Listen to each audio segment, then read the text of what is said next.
All right, everybody. Today we have the absolute pleasure of being joined by the reigning Northland Wrestling True Patriot champion and the best thing to come out of Sudbury, Ontario since Porchetta Bingo. It is the elite athlete Nova. Nova, how you doing today? Good. How are you doing? Doing good, doing good. Thanks Thank for you so having me. much. Yeah, no, thanks for joining us. We're really excited to talk to you. We got a lot of great questions for you today, and I just want to start right at the beginning. Yes. Were you always a fan of wrestling growing up, and what are some of your earliest memories? Yes, I've always been a fan of wrestling growing up, and my earliest childhood memory would be I started playing WCW Revenge on my N64. Great game. Yes, and that's one of the only games I still own. For memory purposes, nostalgia. But yeah, so I started playing N64 WCW Revenge. Got super hooked on that, and it just kind of branched out from there, where I got into the WWF at the time, and yeah, the rest is history, I guess. So I gotta ask them because that's one of my favorite games of all time. Who's your go-to character in the game? Sting.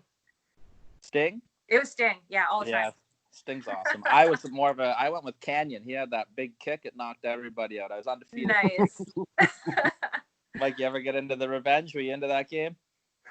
No, I was more of a PlayStation guy, right? Oh, So boo. yeah, I know. I was all WWF attitude. Oh, you Yep. poor guy. That was good too. That was good too. So what are some of your early favorites then? I know you mentioned you were Sting in the game.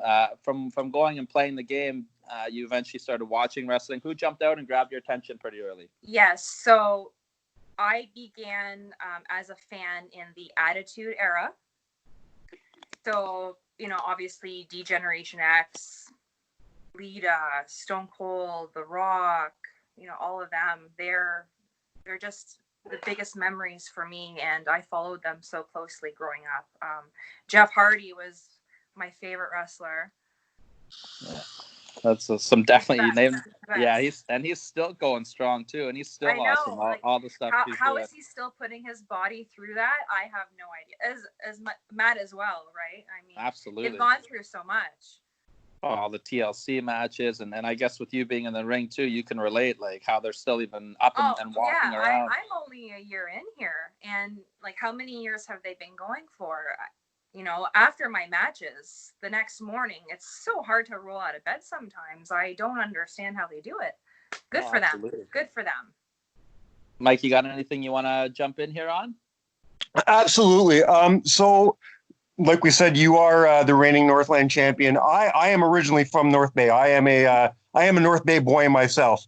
So I follow Northland quite frequently, and I got to ask now with his involvement, have you been able to have any involvement with Jimmy Garvin at all? Not yet. Not yet. Okay. What is it like working that territory? I know it's a very big up and coming territory right now in the North Bay area.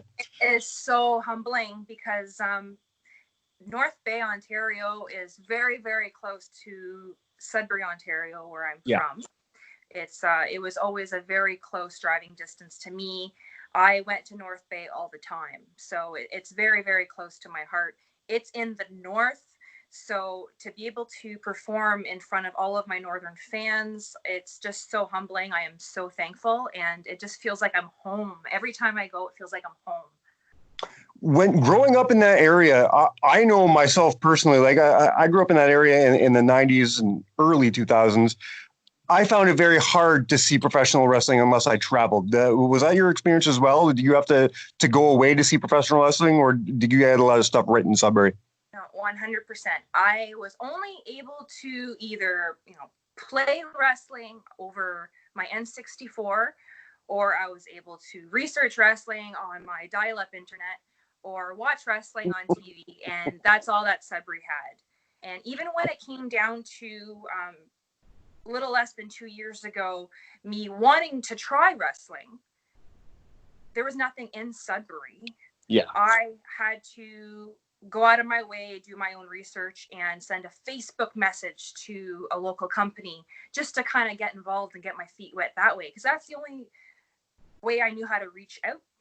So Sudbury still doesn't have much wrestling. Rock Solid Wrestling, the owner is based out of Sudbury, and he does put on a lot of his shows around Northern Ontario.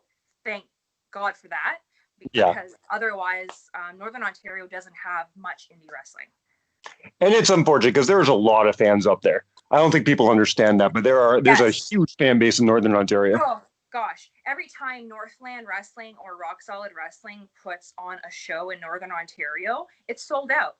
Yeah. Sold out.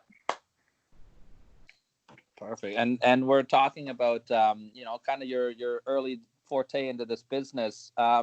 It's pretty well documented that you had a pretty successful career going before this. What made you decide to switch over and put the focus on professional wrestling?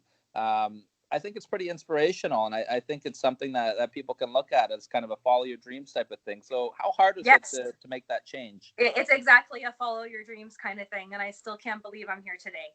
I have been working, I'm 11 years of service now in emergency services, and I was just working out one night in the gym. Raw was on. I'm 30 years old. I'm 32 now. And Raw was on. I'm just watching TV, and I said to myself, you know what? This is something I've always wanted to try. I don't know if I'm going to be good at it, but I'm 30 years old now. I'm not getting any younger. I'm in the best shape of my life. And you know what? I see people's lives change every single day in my job. It changes. Things change every day. Tomorrow is never promised. So why not go for it? So I just kind of had an epiphany at that time, and I'm like, screw it. I'm going to send a Facebook message right now. I'm just going to do it. And the rest is history. Oh, that's incredible. It's very inspirational, because there's a lot of people that always just sit on their dreams and don't take the chance. So to get that out there, I think I'm going to use the word kind of a role model a little bit, because it's incredible to take that chance, and hopefully people can listen to this and be like, you know what, like, we can do this. Like, don't be afraid to take that next chance. Because you don't want to be one day on your deathbed, unable to physically do anything, and asking yourself, what if? You know what? If I was healthy, I would have done this. I would have done that. You can do it now. Go do it. You know what? You're so absolutely right, and it brings me back. Unfortunately, I'm showing my age here. 20 years. It takes me back when I was 20. I got an opportunity. I was invited by Joey Legend to go and train with him, and I was too afraid. I didn't do it. I thought I was too small. I wasn't going to be good enough. I was going to fail. I didn't do it. I almost feel like if I had the opportunity to listen to somebody like Nova say, "Hey, I did this, and look at me now," maybe I would have had the courage to do so. So I think people hearing your success story is going to help not just young females get into the business, but just young people in general get into the business for sure. We need more success stories like you to come out and say, hey, I had the balls to do this. You can too. I think that's great. Thank you very much. And what I have to say about that is, you're not going to know how far you can take it unless you try. You know what I mean? 1 year ago, I wasn't right here, but I worked to evolve that way. I put in the work, you know what I mean? So you just don't know if you can even do it. You won't know how far you can take it unless you just give it a try. So just try. So you sent your Facebook message out, and how did you get involved with El Tornado? Or Tornado, I guess, as you call it now. I sent a Facebook message out to Rock Solid Wrestling, and I got a reply back, and it was basically I had a phone call with El Tornado, which is Mark Bartolucci. He's the owner of Rock Solid Wrestling, and we just talked about the business. And I actually, 2 years ago, I knew nothing about indie wrestling, nothing.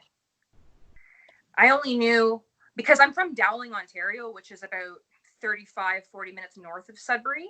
Okay. I only knew what I watched on TV growing up. Right. Like, there's nothing out there. It's bush. So I got to speak to Mark Bartolucci. We met up in January of 2019. at a local Starbucks for sort of like an interview or a first meet. And we just sat for an hour and talked about the business. And he's just explaining to me, not a lot of women stick around. It's a very, very physical business. And I guess through his experience, a lot of women, once they get that first clock to the face or something, a lot of women don't want to return. It's very athletically demanding. It's very, very time consuming. It's expensive. There's going to be a lot of things thrown at me that I would have never known, I couldn't predict. So I have to be able to handle all these things. And I wanted to continue. I wanted to go forward and give it a try. So from there on, we both scheduled a time where I would learn chain wrestling. Oh, nice. So Sudbury, Ontario doesn't have a ring. So I was learning the wrestling fundamentals in El Tornado's basement of his home. No kidding. So we would I'd show up, we would go to his basement and push aside his couches and put out a mat, and he'd teach me chain wrestling. And that's kind of how it started. And he would, because I'm a very, very visual and hands-on learner, he would actually pull out like a video recorder and record what I'm doing. And I can just remember sometimes going to work on night shift, and it could be the simplest thing, like an arm wringer. But it's new to me, so I can't grasp it right away. And night shift at work at 3 a.m, I'm replaying the arm wringer. I'm replaying and replaying. So it took a lot of work and a lot of studying and a lot of hands-on work, but it's coming along. Well, and you got to witness firsthand. You managed him for a little while before you started, right? So how much did you get to learn being in that role and getting to watch him apply the psychology aspect of the business and having a front row seat for that? Yes, when I commenced with Rock Solid Wrestling, I would start various duties such as working hard cam and ring crew, setting up the ring, tearing it down, setting up the chairs, tearing them down.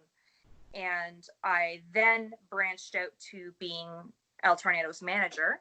And that was a way to get my feet wet in a match and just see how quickly things go when you're directly involved.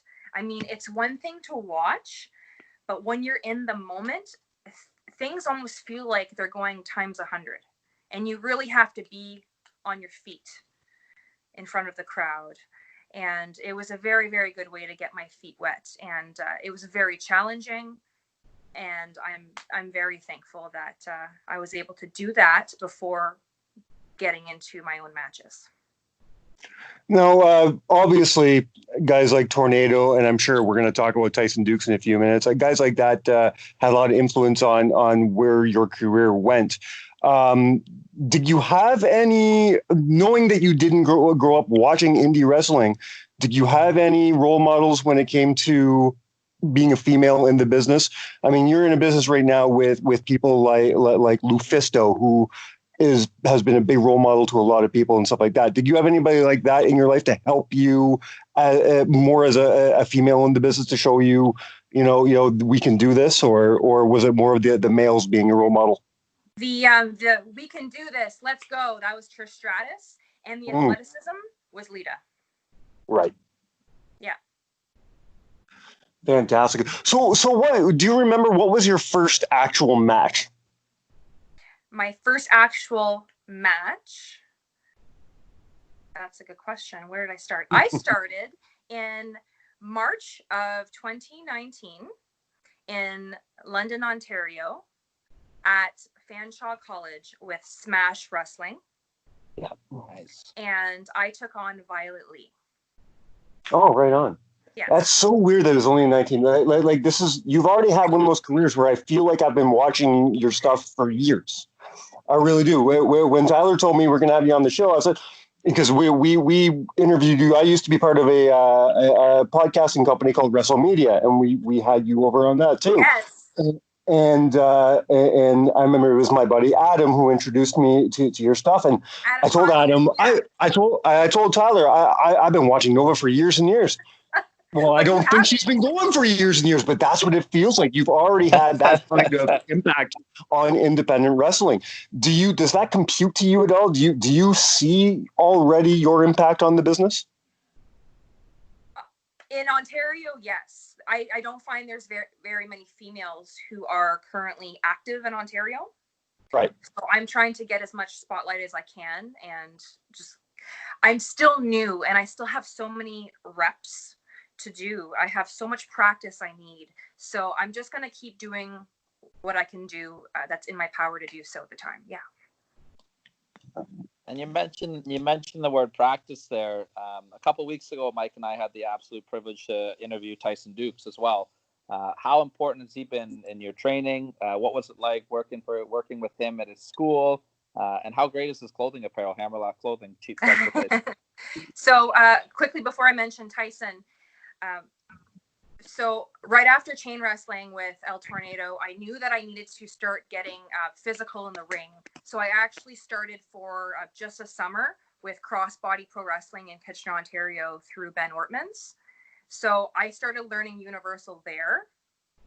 Still not wrestling, but then I eventually went to Tyson Dukes Wrestling Factory in January 2019, just for 1 month. I had to, because I'm working full time, I had to take all of my annual leave of 2019. Because, some people take like 1 week here, 1 week there, kind of break it up during the year just so they can have that week break in between work. Yeah. I took it all in one shot. I blew it all in 2019. So I literally packed my bags and I moved to London, Ontario, which is about 6.5 hours away from Sudbury. And just rented a room and got actual regular class training.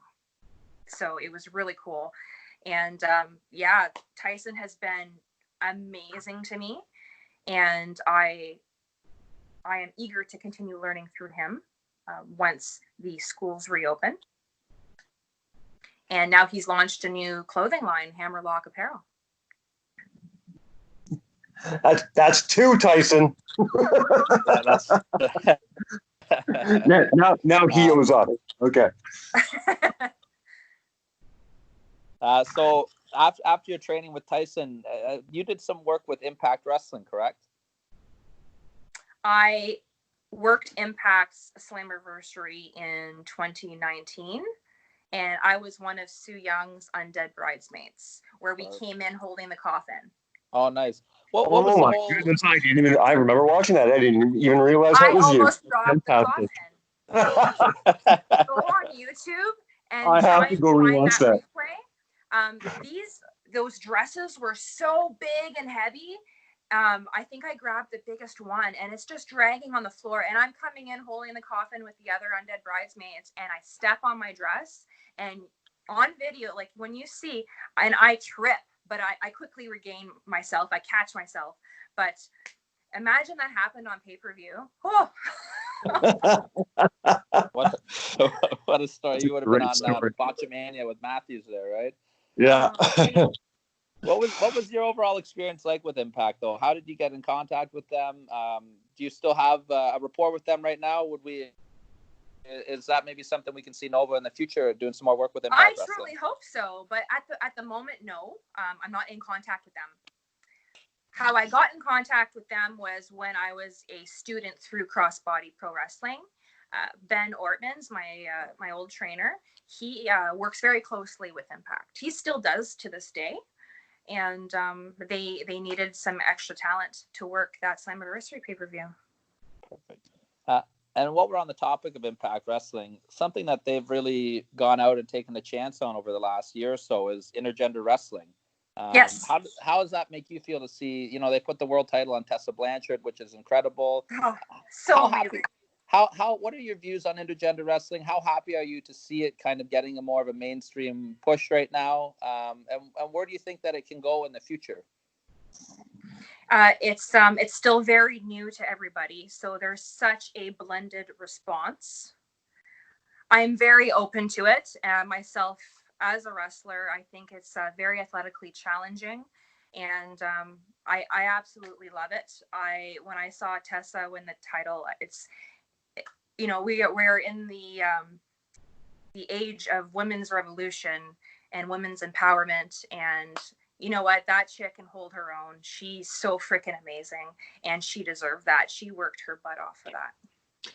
No, I 100% agree with you. All of that. I was a big fan when that happened for Tessa. I personally am a huge fan of intergender wrestling in general.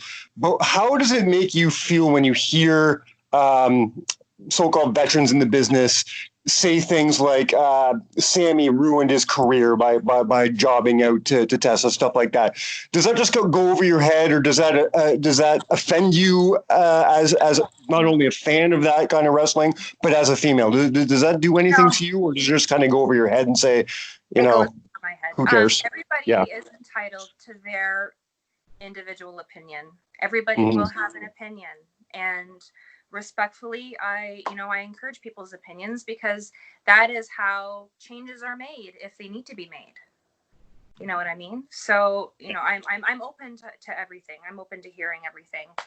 Everybody's going to have something to say, but what will be. And I think history was made that night. No, absolutely. Now, obviously, we for obvious reasons, we can't go too far into detail with this, but we have to at least mention, it's no secret to anybody who knows Nova, you have been on the radar of the biggest wrestling company in the world. You did get a WWE tryout. Yes. Explain to me how this happens. Somebody who's been in the business for less than 2 years, how do you become visible to this company? Because that's almost unprecedented. Like there's people who have been wrestling for decades and don't ever get that opportunity. How does that, aside from your talent, it's very obvious that, your talent shines, but how does it happen that for somebody to happen to you so quickly like that? Thank you. At the time it happened, I don't even think my talents were realized, because I began my first match in the end of the month of March 2019, and I went out. I went out to WWE tryouts in April 2019, 2 weeks after my very first match. Wow. So how was I seen by the WWE? Just like any other regular Joe who goes on their website and puts in the application for it. That's all I did. So I actually wasn't wrestling at the time when I submitted that application. Wow. So I know obviously they have probably a lot of restrictions on what you can and can't talk about, but what's your mind frame going into, because that's got to be one of the biggest opportunities of your young career so far. How are you feeling walking into that performance center? Gosh, it was mind blowing, but I'm a realist, and at the time I'm basically, and this is like a mind over matter thing too. I'm trying to mentally calm myself and just stay in the moment. But I'm realizing, listen, Andrea, you're 2 weeks into your pro wrestling career. You've only had 2 matches. I feel like at the time when I walked into the performance center, chances are I'm probably not going to get it. But I'm going to try my darnest to try and get that spot. You know what? I'm very, very capable, and I'm athletic, I'm in shape, I'm strong, and I'm going to show them that I deserve that spot.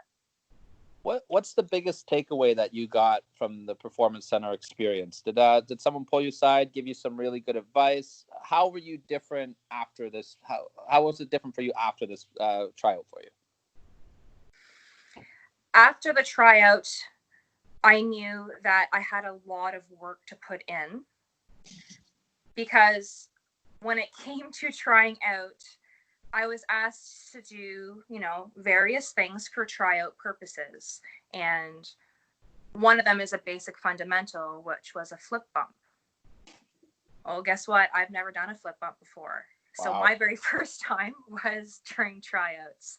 And I did it, because you have to, so I learned that in pro wrestling, you have to say yes to everything. You have to be a yes man. Yeah. You know what I mean? You have to try everything. You have to go for it. But I knew that I was so new going into tryouts in the pro wrestling business that going home, I'm like, Tyson, we got work to do. We have so much work to do. And I do plan on going back for tryouts again. There's nothing set in stone, but I definitely want to give it another shot.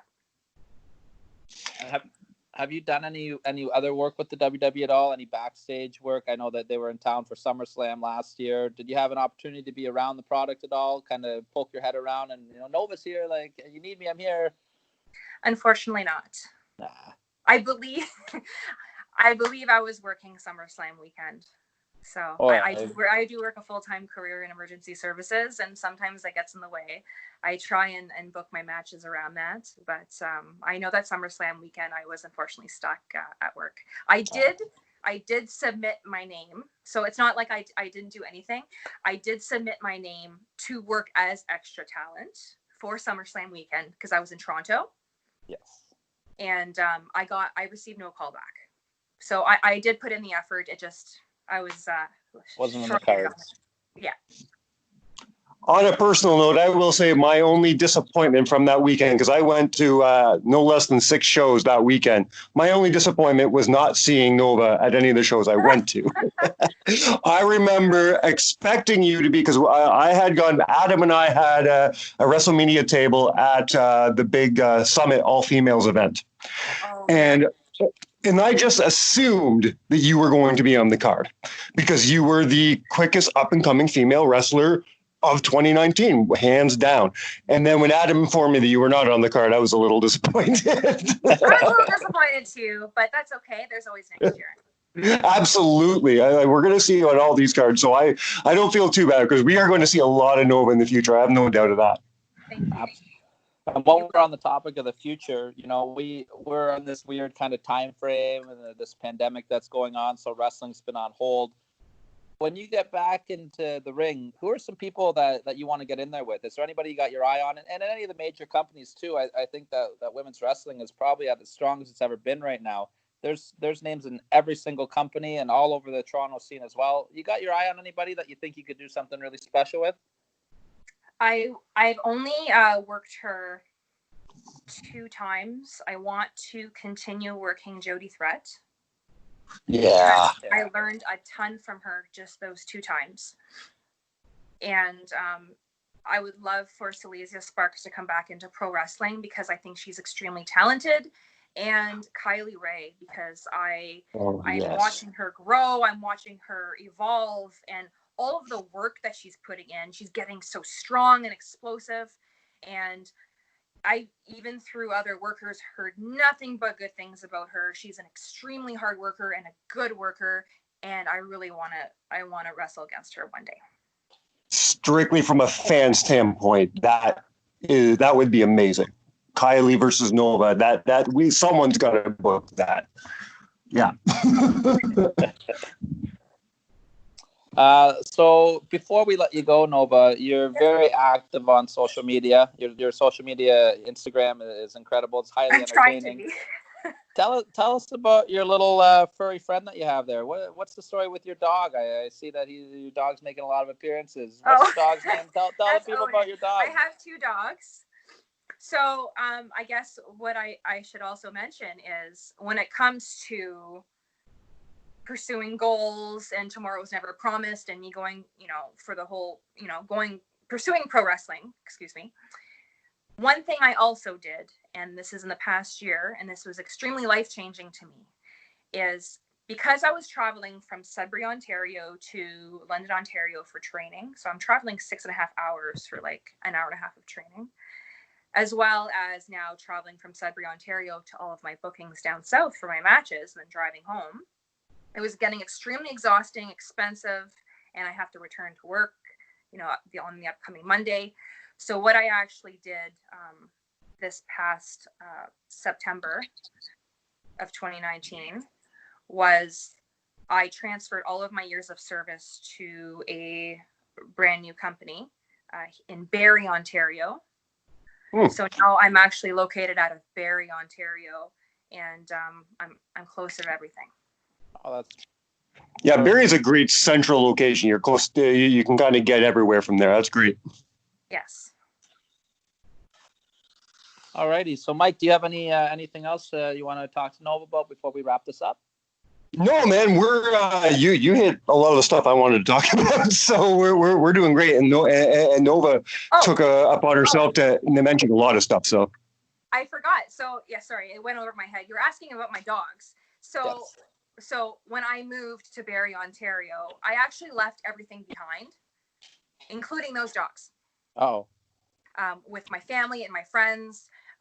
I couldn't take them with me, unfortunately. So I'm now finding myself traveling to Sudbury, Ontario often just to be with my dogs again. So when you do see photos of them, it's because I'm with sweet. them and I'm doing even more traveling. The moment is totally worth it. I miss them so much. And I really hope that they can join me at some point when I'm more settled here in Barrie. But otherwise, yeah, that's where those furry friends come from on social media. They're my best friends, and I love them so much. Well, it gives you an excuse to go to the dog pound and get some famous wings up in Sudbury as well. There you go. The doghouse. The doghouse, yeah. Yes. Yes, I love the doghouse. I'm a Sudbury boy too. Perfect. Well, Nova, we really appreciate you taking the time out today to talk with us. The sky is the limit for you, so we're going to be looking at you. The sky's the limit for anybody. Honestly, just go for it. Absolutely. Well, when things get back to normal, I'm going to put in a call to Dan up north, and Tyler and I will go and do a Northland show, and we'll make sure to hook up with you there for sure. Awesome. We can't wait to see Nova live again. Yeah.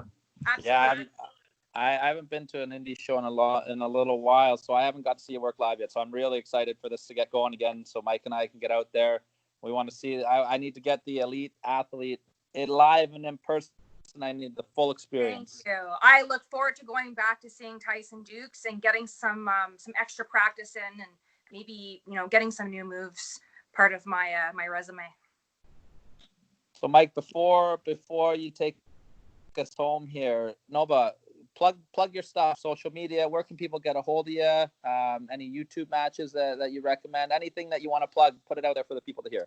Yeah, sure. If you want to check out any of my stuff on YouTube, I just put in the search bar Nova Pro Wrestler. I'm on Instagram, Twitter, Snapchat under Nova Wrestler. www.novawrestler.com if you want to look at my online store. You want to order a t-shirt or an autograph, you can go there. Get the rally towel. I like those. The rally towels, yeah. All right. Mike,